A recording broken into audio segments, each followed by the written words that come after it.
Welcome to The Explainer.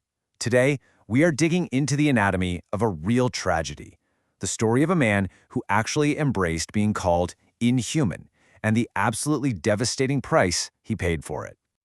So this is the chilling way our protagonist, Salim, sees himself.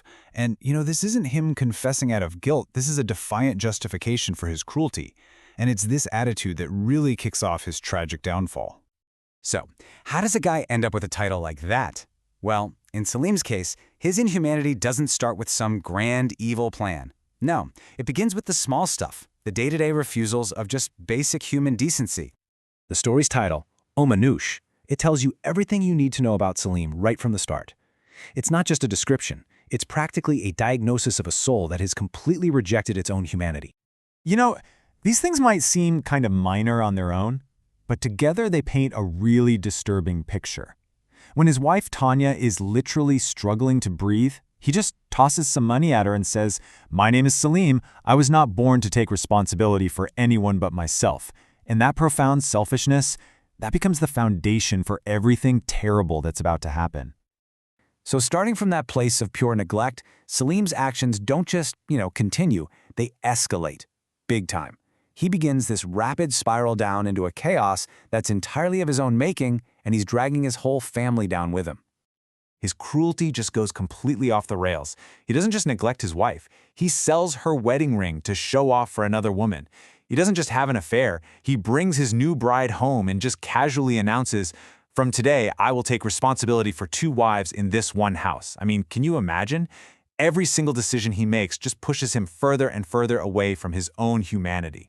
Salim's arrogance is just off the charts. When he's finally confronted by his own mother and the village elders, this is what he says. He feels completely entitled to cause all this pain, believing that because his father owns the house, he has total control over everyone else's life. But here's the thing. Consequences always show up. And for Salim, they don't just trickle in one by one, no. They come crashing down all at once, in a sudden, total collapse of the world he built on selfishness. The first blow hits while he's off on his little honeymoon. He comes back, calling for his mother, only to find out she's gone forever.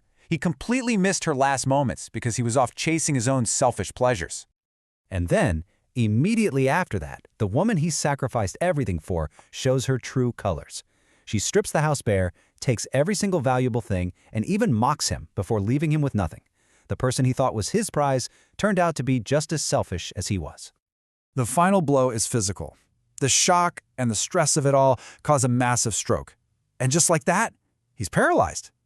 He's now completely dependent on others, the very thing he always treated with such cruelty and contempt. The villagers, well, they don't offer any sympathy. They just give him a cold, hard summary of his life's work. They leave him totally alone in his ruin, just confirming that he has absolutely no one left. The karma he'd been racking up, it was just delivered, in full. But right when Salim is at his absolute lowest point, abandoned, grieving, and completely broken, the story takes a turn you just don't see coming. The one person he wronged the most comes back, and she offers him this surprising and frankly undeserved chance to find his humanity again. This contrast right here is really the heart of the story's second half. He denied her medicine, she nurses him back to health. He screamed at her, she feeds him with her own 2 hands. It's just this incredible display of unconditional forgiveness right in the face of his completely unforgivable cruelty. So in this final act, thanks to Tanya's kindness, Salim actually seems ready to change. It looks like he finally understands the weight of what he's done, and he wants to make it right. But fate, or karma, has one last, truly awful lesson to teach him.